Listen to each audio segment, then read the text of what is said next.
What if the very maps that shaped our understanding of America were deliberately lying to us?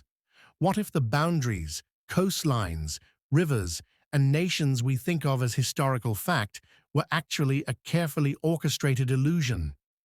Imagine a map where thriving indigenous nations vanish overnight, rivers snake across the continent in ways that don't exist, mountains appear where none rise, and entire stretches of land are hidden or exaggerated. These maps weren't just mistakes. They were tools of control, propaganda, and secrecy, and their effects were felt for centuries. European powers, explorers, and traders all relied on these documents to make decisions that determined wars, settlements, and colonization. Yet the maps themselves were already telling a false story.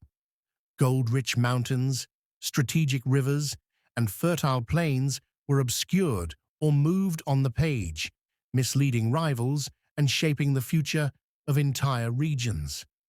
And what's even more remarkable is that these maps often contained multiple layers of deception. Some errors were subtle, some overt, some coded for insiders, and some so fantastic that later generations would spend decades trying to find them. Today, we're diving into this hidden world, exploring the maps that lied on purpose and uncovering the secrets behind the cartographer's ink.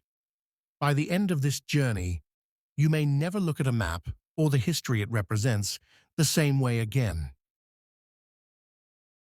The moment Europeans arrived in the Americas, mapping became more than a method of recording discoveries. It became a weapon. Every line, every label, every omission was loaded with intent. Cartographers weren't impartial observers. They were agents of empire. Spain, France, England, the Netherlands, and Portugal all understood that the knowledge captured on a map could be as powerful as an army. Spain, for example, intentionally misrepresented the interior southeast. Explorers documented vast chiefdoms, from Jawara in modern North Carolina to Cofitachequi in South Carolina, yet official Spanish maps left these regions vague, misplacing rivers and towns or omitting them entirely. The goal was to keep foreign powers ignorant and reduce competition. France used a different approach, exaggerating their holdings in Louisiana to create a visual claim over territories they barely controlled. By showing borders that stretched deep into unknown lands, French cartographers sent a message to rivals: "We already control this land." England often erased indigenous nations entirely, labeling vast areas as Indian country. This was not mere simplification. It was a deliberate ideological move, presenting the land as empty and ripe for colonial expansion. Maps in this era were strategic documents, a combination of intelligence report, propaganda, and visual argument. In fact, some maps included coded messages or hidden symbols only legible to those who knew how to read them. They could indicate trade opportunities, mineral wealth, or military vulnerability. Empires didn't just explore, they curated reality on parchment, and the power of the map could dictate the fate of nations. One of the most striking manipulations was the deliberate erasure of indigenous nations. Across the Americas, countless civilizations flourished, yet many disappeared from maps as if they had never existed.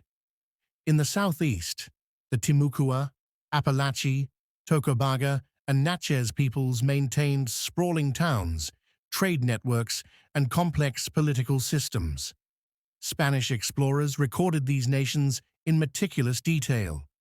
Yet maps intended for rival powers omitted them or relocated them to misleading positions.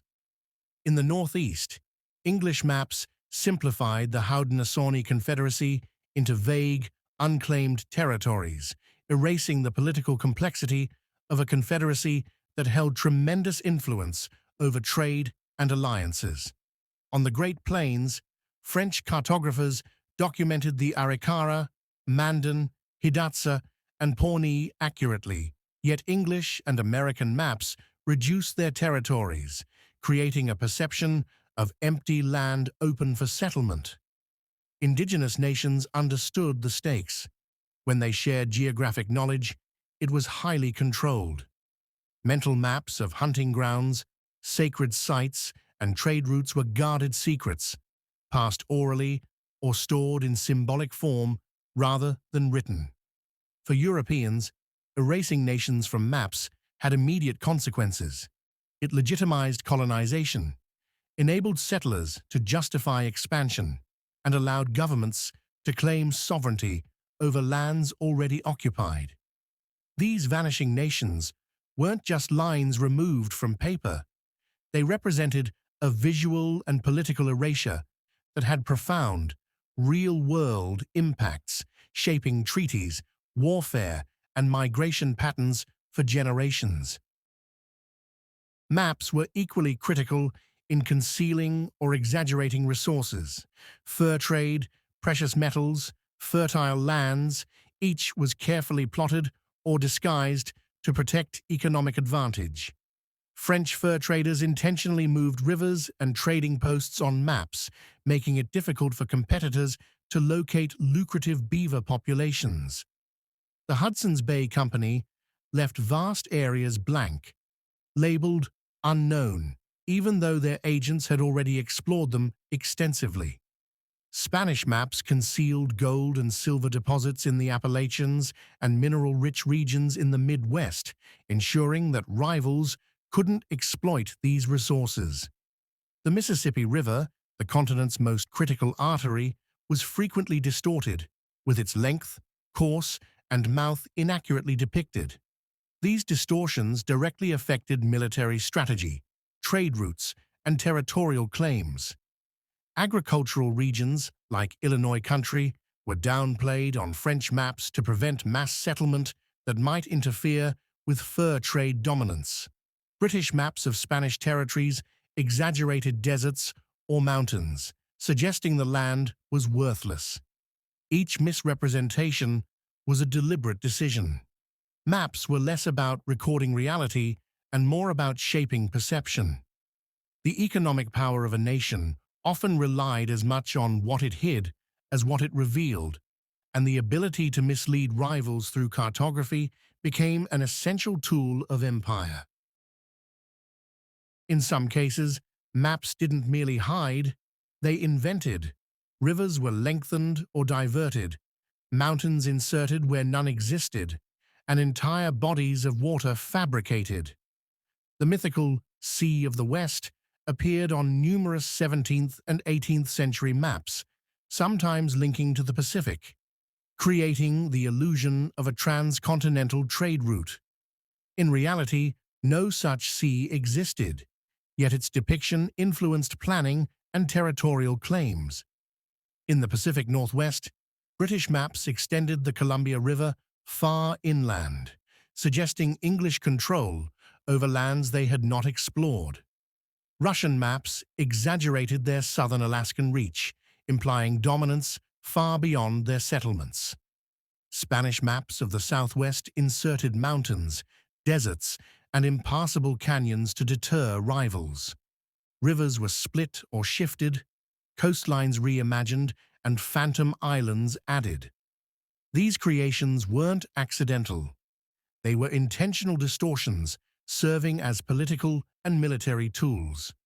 Over time, repeated and widely circulated, these invented features became part of the accepted geographic record, misleading explorers, settlers, and historians alike. The boundaries of reality were not discovered. They were drawn, inked, and sold as fact. By the 1700s and 1800s, mapping had evolved into a sophisticated intelligence operation. Colonial powers funded expeditions not only to explore, but to spy, survey, and control information.